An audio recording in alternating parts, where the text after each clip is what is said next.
everybody out there, and welcome back to Garage Talk with Oval Window Racing. Hubert's still sitting here, hibernating. So are the kayaks. Can't wait to get back on the water again. The other thing I got going on here is my quad.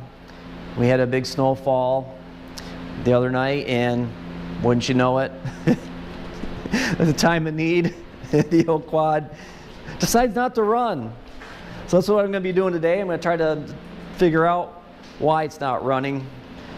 I did check the battery. The battery's got voltage. There's some fuses in here. Fuses all looked good. But when you come over here, turn on the ignition, this green light, it's a neutral, should come on. Won't start. Won't even roll over with that light out. Let's see what happens if I put it in reverse. I don't even get a reverse light. Did a little research online and was kind of thinking what happened is I kind of quit running when I got back on it. Wasn't even sitting there idling. So I don't know if there's a short someplace.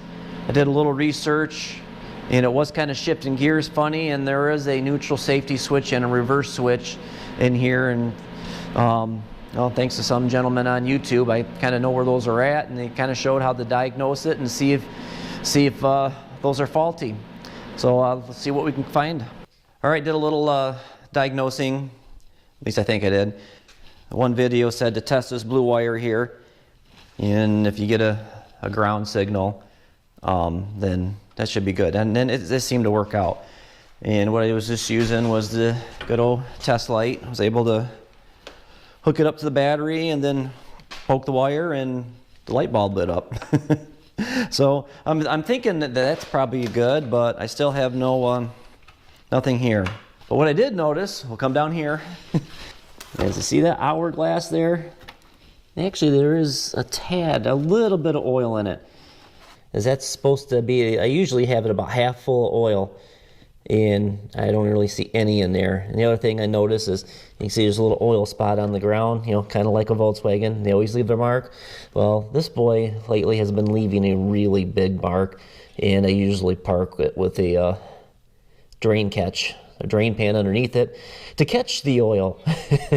And as you can see, I don't have a drain pan underneath it. So I'm hoping that maybe this machine has like an oil level sensor in it, and when it gets too low, that it shuts itself off. I'm not really seeing any wires going down here, but we're going to put a little bit of oil in it and see what happens. And I put this oil fill like in the worst possible place. It's like right down underneath there. Can't really get a funnel in it very well. I guess technically you probably don't have to put a lot of oil in it when it was new. Well, that looks like it filled it up. That was 1 full quart. Hourglass is actually, I never really noticed there's 2 lines on here. And there's a line there and a line there, and apparently that's the yeah, looks like I got it just a tad too full. Yeah, the story on this quad is something I picked up 7 or 8 years ago. I paid $350 for it. It's a 1998 King Quad by Suzuki, 300, oh, it's 300 cc's. Yeah, I think it's 300 cc's. Something I've just been kicking around, usually mainly to plow snow and do yard work. Very rarely you ever see any trail riding with it. Tires on it are shot. But yeah, I think throughout the years I put maybe another $300 in it. Fuel pump, rectifier, I added the plow, fabricated a Polaris plow for it, and put a Harbor Freight winch on it. The winch is nice because it's remote controlled, all wireless, and does the job. I've been plowing big driveway here for the last 4 years. And the old home was a smaller driveway, but did the trick. So now let's cross our fingers and hope the key thing works. Let's see. Oh, nope. Darn it. I guess I'm going to have to do a little more digging. I was hoping that was going to do the trick. And we're getting more snow. Good thing I got the tractor with a bucket on it. This baby's never let me down before.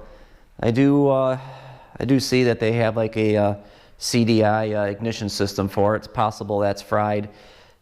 I gotta find it and figure out if I'm getting any power to it. I wonder if the plow works. I know I got power to the battery.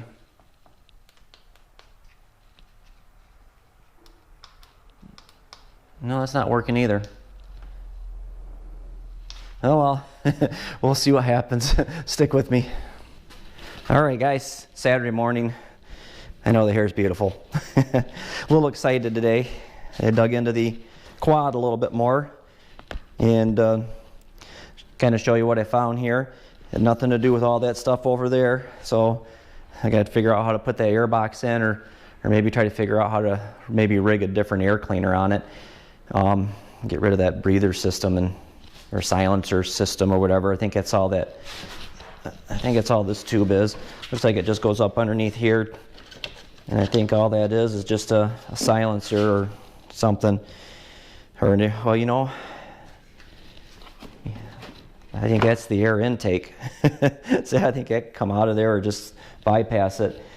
That box is a pain in the butt to put in there. I've taken it out and put it in a few times. I think in the process of putting this plow on here, or the winch, I think I had to put this relay in. I mean, it's been so long ago I don't really remember, and this was just kind of put in here. I think this is just an aftermarket relay, and I tracked all the power to this because everything, the ignition and everything else runs off of this thing. And this goes to the ignition and my electronic fuel pump. And it's one of the things when I first had this quad, I had problems with the fuel pump. I tried to rebuild the factory one, and I don't know if it's just a vacuum issue or just not really knowing what I'm doing. But I found it easier just to wire in a 12 volt electric fuel pump, and I got it hooked to this switch right over here. I don't know if you can see that. Thing with the fuel pump, you got to find one that pumps really, really low fuel pressure, and I found one that pumps a max of 1.5 pounds. Anything over that, I believe you will wind up flooding the carburetor because it'll be too much for it. It's hard because a lot of the electronic fuel pumps pump up to 3 pounds of pressure, and then you got some that pump 6 pounds of pressure.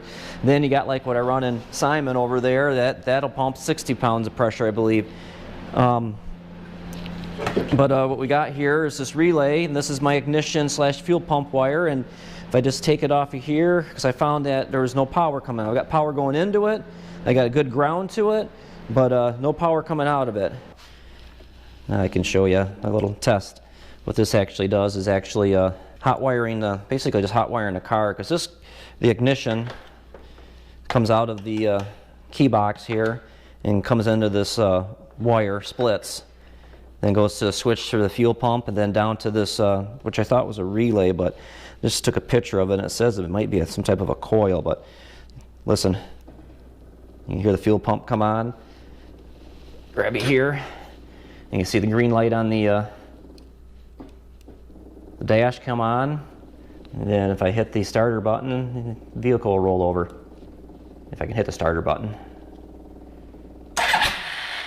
Starter works. So yep, this little thing is a problem. And then I took a picture of it, and it says coil. I thought it was a relay. I'm gonna run to the parts store and see if they have something. Looks like I just need something that's 40 amp 12 volts, and it was I believe 4-post, 1, 2, 3, 4-post. So we gotta make a run to the parts store. All right guys, I switched out that relay. It still had the same problem. Apparently just jumping that hot wire was just jumping the hot wire, but I took the back of the speedometer instrument panel apart. That was kind of a cluster, and I discovered this just goes into ignition here, and I discovered, I don't know if you can see this, but there's a red wire right here that's not connected to the I don't know what you call the clip there. So I'm going to kind of take it apart and try to hot wire it through there and see if that's the problem. Keep your fingers crossed. Hey, look at this, guys. I think I got it. Was that loose wire? Turn the key on. Perfect. Reverse light, perfect. Turn the key all the way on. Got headlights. Now to put everything back together. All right, guys, here we are. Get everything all back together, and we're gonna see if she starts. All right, neutral safety switch is on. Let's stick it in gear, and it goes off. Now it's back in neutral. That's good. Reverse on, reverse off. Now let's see if it'll start. Probably smoke herself out. Said the old boy's got some age on him, some miles on him, and he blows a little smoke. But let's see.